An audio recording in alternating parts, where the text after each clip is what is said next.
여러분 안녕하십니까? NBS 뉴스 24입니다. 농어촌 주민들의 생활 여건 개선을 위해 정부가 장기 계획을 제시했습니다. 제4차 농어촌 주민 삶의 질 향상 기본 계획을 수립한 겁니다. 정부는 사람이 돌아오는 농어촌 조성을 목표로 2024년까지 5년간 약 51조 원의 예산을 투입할 예정입니다. 강창호 기자가 제4차 삶의 질 계획을 들여다봤습니다. 정부는 도농 격차를 줄이고 농어촌 주민들의 삶의 질을 높이기 위해 5년간 약 51조 원을 투자하겠다고 밝혔습니다. 정부는 19일 정부 서울청사에서 정세균 국무총리 주재로 삶의 질 위원회를 열어 이 내용을 담은 제4차 삶의 질 기본계획을 의결했습니다. 제4차 삶의 질 기본계획은 4대 전략별 183개 과제로 구성됐습니다. 정부는 지역 거점 공공병원 41개소의 시설과 장비를 현대화하고 응급의료 취약지역의 응급의료기관 유지를 위해 재정 지원을 확대할 방침입니다. 또 농어촌 국공립 어린이집을 확충하고 돌봄 서비스와 사회적 농장을 결합한 농어촌형 커뮤니티 케어 모델을 2024년까지 100곳으로 늘리겠다고 밝혔습니다. 교육 분야에서는 농어촌 학생 통학버스 지원을 확대하고 공공도서관을 매년 30곳씩 확충해 나가는 방안을 추진합니다. 정부는 농어촌 정주 여건 개선을 위해 노후주택 개량 등 주거 환경 개선 사업에 나섭니다. 아울러 100원 택시와 행복버스 등 농어촌형 교통 모델 지원도 확대할 방침입니다. 농촌 경제 활성화를 위해선 스마트팜 등 농어촌 신산업을 육성하고 로컬 푸드 직매장을 확충해 푸드 플랜을 체계화할 예정입니다. 정부는 달성 수준이 미흡한 과제의 경우 개선 방안을 의무적으로 마련하기로 했습니다. 삶의 질 계획의 실효성을 높이기 위해 정책 추진 체계를 개편한 겁니다. 청년 세대가 부족한 인프라 때문에 농업과 농어촌을 꺼리는 일이 없어야 하겠습니다. 교육, 문화, 보육, 주거, 인프라를 획기적으로 늘려서 농어촌 지역 어디서든 국가가 보장하는 최소한의 삶의 질을 누릴 수 있는 환경을 조성하겠습니다. 이날 삶의 질 위원회 개최에 앞서 국회에서 농어촌 삶의 질 향상 계획에 대한 당정 협의가 이뤄졌습니다. 당정의 협의 내용은 삶의 질 기본 계획에 포함됐으며 농어촌 주민의 생활 여건 개선을 위해 여당과 정부가 공감대를 형성했습니다. 기본 계획 추진에 필요한 법적, 제도적 정비와 함께 사업 추진과 관련된 예산 확보 역시 적극적으로 지원하도록 하겠습니다. 농어촌 현장에서 체감할 수 있도록 생명과 직결되는 의료, 안전 분야부터 새로운 삶의 가치를 느낄 수 있는 문화, 여가 등까지 꼼꼼히 챙겨 나가겠습니다. 한편 삶의 질 위원회가 개최되기 전 이성희 농협중앙회장을 포함한 민간위원 6명에 대한 제8기 민간위원 위촉식이 열렸습니다. 삶의 질 위원회는 위원장인 국무총리와 정부위원 15명, 민간위원 9명으로 구성됩니다. 위원들의 임기는 2년이며 연임이 가능합니다. MBS 뉴스 강창호입니다. 대파에 이어 마늘 등 양념 채소의 수급 불안 우려가 커지고 있습니다. 지난해산 재고 물량이 많은 데다 기상호조로 겨울철 생육이 양호해 단수가 늘어날 전망인데 코로나19로 소비는 위축되면서 수급에 먹구름이 끼었습니다. 농업계에선 선제적 조치가 시급하다는 주장이 나오고 있습니다. 보도에 김인경 기자입니다. 대파에 이어 마늘까지 수급 불안이 점차 현실화하는 등 양념채소 전반에 비상이 걸렸습니다. 전라남도는 올해 산 겨울 대파 359헥타르를 이달 말까지 시장 격리하고 있습니다. 13,000톤 물량의 61억 원 규모로 역대 최대치입니다. 기상 호조에 따른 단수 증가로 대파 가격이 평년의 절반 수준에 그치고 있어서입니다. 마늘도 가격 하락이 심화되고 있습니다.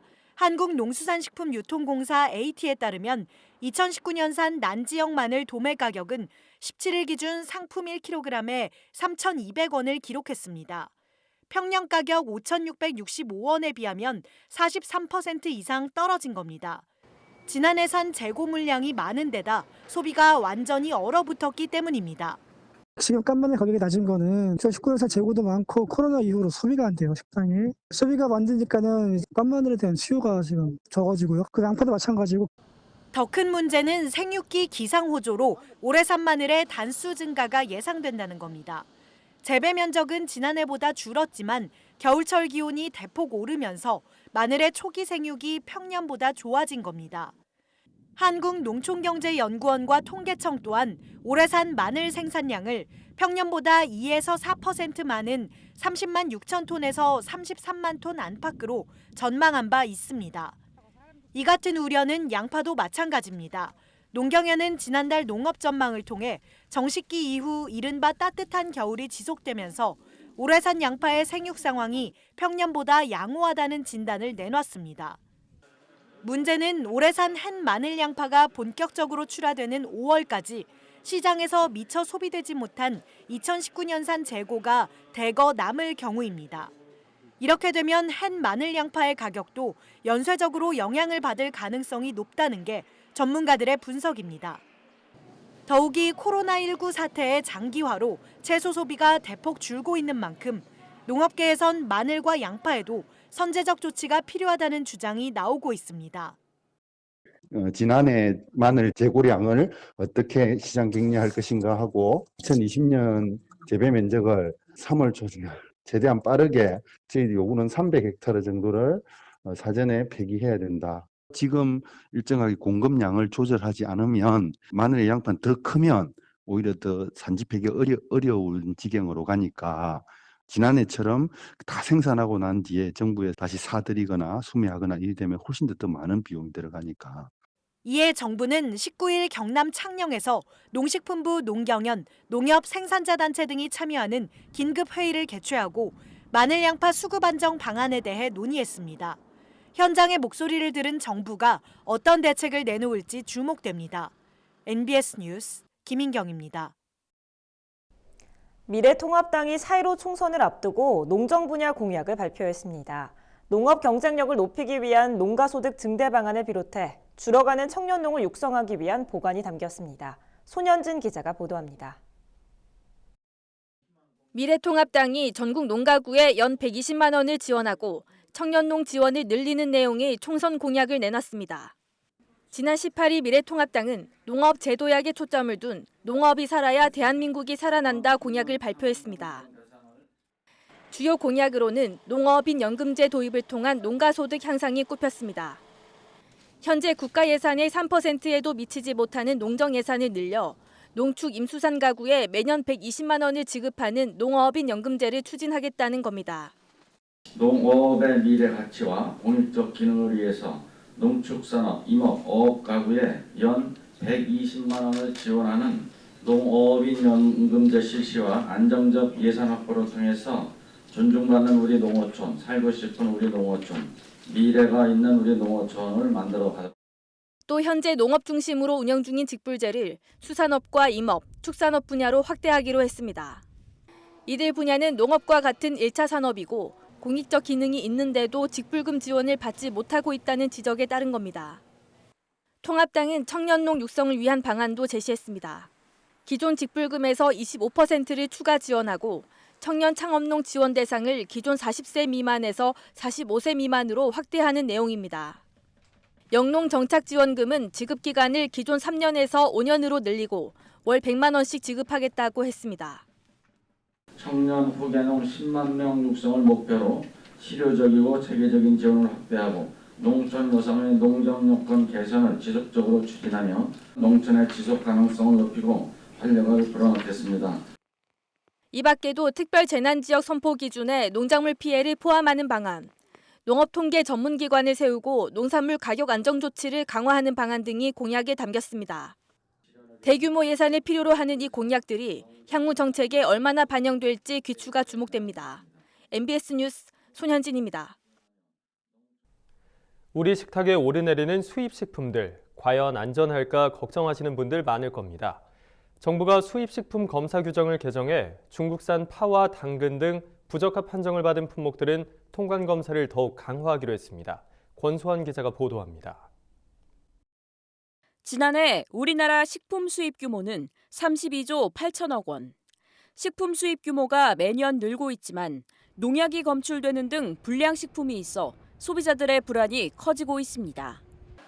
이에 정부가 수입식품 검사 규정을 개정해 식품안전관리제도를 개선하기로 했습니다.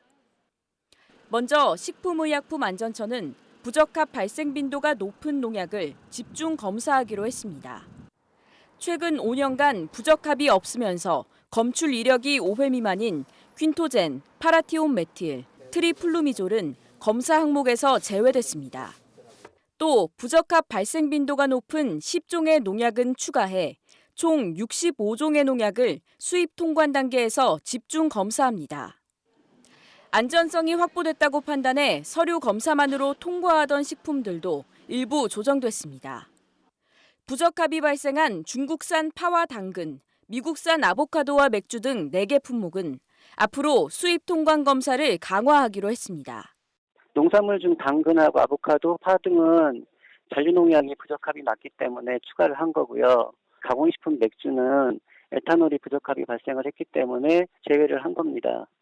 반면 미국산 위스키와 스페인산 볶음커피 등 8개 품목은 안전성이 확보됐다고 판단해 서류 검사만으로 통과할 수 있도록 했습니다. 식약처는 앞으로 소비자와 영업자 모두가 공감할 수 있는 수입식품 안전관리 제도를 만들어 나가겠다고 밝혔습니다. MBS 뉴스 권소환입니다. 농민이 거주하는 지역과 농업활동 지역이 달라 야생동물 피해 예방시설 설치 비용을 지원받지 못하는 사례가 종종 있었는데요. 정부가 지원 대상 범위를 넓혀 거주 지역과 농업활동 지역이 일치하지 않는 농가에도 비용을 지원하기로 했습니다. 이유리 기자가 보도합니다. 농업활동 지역과 거주지가 다른 농민들도 야생동물 피해 예방시설 구축 지원금을 농업활동지역 관할 지자체에서 신청할 수 있게 됐습니다. 환경부는 야생동물 피해 예방시설 설치 비용 지원 및 피해 보상 기준 방법 등에 관한 세부 규정을 개정해 유해 야생동물 인명피해 보상과 예방시설 지원을 확대한다고 최근 밝혔습니다. 거주지와 상관없이 농경지가 위치한 해당 지자체에서 예방시설 설치 비용을 지원받을 수 있게 된 겁니다. 지원을 필요로 하는 농업인은 매년 3월 31일까지 야생동물 피해 예방시설 설치 지원 구비 서류를 해당 지자체에 제출하면 됩니다. 농지 소재지 관할 지자체는 시설 설치 계획서, 설치 비용 및 산출 내역서 등을 검토한 후 지원 대상자와 지원 금액을 결정해 통보합니다. 지원 대상자로 선정된 주민은 지원금 및 자부담금으로 설치 사업을 추진하고 지자체의 준공검사를 거친 후 사업에 대한 보조금을 지원받을 수 있습니다. 피해 예방 시설은 저희가 국고보조를 주기 때문에 국가에서 30% 지원하면은 지자체에서 30% 부담하고 이제 해당 농업인이 이제 40% 부담하게 돼 있거든요. 그거에 따라서 이제 피해 예방 시설은 울타리를 하시든지 아니면 뭐 방조망을 하시든지 원하시는 피해 예방시를 정하시는 거죠. 지자체의 지원을 통해 시설을 설치한 농가들은 5년간 사용이 가능하도록 사후 관리도 철저히 해야 합니다. 다만 경영상의 이유로 철거해야 할 경우 농지의 관리 주체가 바뀌거나 재해 및 야생동물로 인해 훼손이 심각할 경우에는 지자체에 관련 내용을 신고해야 합니다. 이 밖에도 이번에 개정된 규정에는 아프리카 돼지열병 등 질병 예방을 위한 유해 야생동물을 포획하는 과정에서 수렵인이 피해를 입었을 경우 보상금을 지급해야 하는 내용도 포함됐습니다. MBS 뉴스 이유리입니다. 다음은 지역 뉴스입니다. 경기도 농업기술원은 검역 병해충인 과수화상병이 올해도 발생함에 따라 전년도 발생 지역 등 도내 17개 시군 700헥타르를 대상으로 17일부터 2주간 도시군 합동 긴급 동계 예찰을 실시합니다. 과수화상병 확산을 막기 위해선 의심 증상 발견 즉시 신고해 정밀 검사를 받아야 하고 과수원 출입자 및 작업 도구는 70% 알코올 또는 일반 락스 20배 희석액에 수시로 소독하는 것이 좋습니다. 충청남도 축산연구소는 한우 농가 소득 증대 및 한우 개량을 위한 송아지 친자 감정 사업을 올해도 계속 추진한다고 최근 밝혔습니다. 친자 감정 분석은 송아지와 어미소의 모근 또는 혈액 DNA를 추출 분석해 유전자 동일성 양상 분석을 통해 친자 유무를 판정하는 것으로 검사 기간은 3일, 최종 확인까지는 5일가량 소요되며 비용은 무료입니다. 도축산연구소는 검사 물량이 조기 소진될 경우 예산을 추가로 확보해 서비스를 실시할 계획입니다. 전라남도가 코로나19로 인해 고로쇠 소비가 급격히 감소함에 따라 어려움을 겪는 고로쇠 채취 임가를 위해 고로쇠 소비 촉진 운동을 추진합니다. 도는 홍보 캠페인 등을 전개해 시군, 유관기관과 함께 지역 경제에 활력을 불어넣을 계획입니다. 도 관계자는 코로나19 등으로 피해를 겪은 임가를 위해 전남도가 소비 촉진에 앞장서는 차원에서 도청, 실국부터 적극 참여할 계획이라고 밝혔습니다. 경상남도가 토종 농업 자원을 보존 육성하고 자원의 다양성을 확보하기 위해 토종 농산물 소득 보전 직불제 사업을 신청받습니다. 신청 대상은 지난해 도에서 정한 토종 농산물을 재배했던 농가 또는 시군으로부터 토종 종자 확인을 받은 농가로 희망 농가는 농지 소재지 읍면동으로 오는 28일까지 신청하면 됩니다. 단 재배 면적이 최소 100제곱미터 이상이어야 합니다. 지원 품목은 안진뱅이 밀과 토란, 메밀 등 17개 품목이며 단일 품종에 대한 지급 횟수는 5년, 농가당 지급 상한액은 150만 원입니다. 농업에 관한 어려운 용어나 개념을 알기 쉽게 풀어드리는 플러슨 농업백과 시간입니다.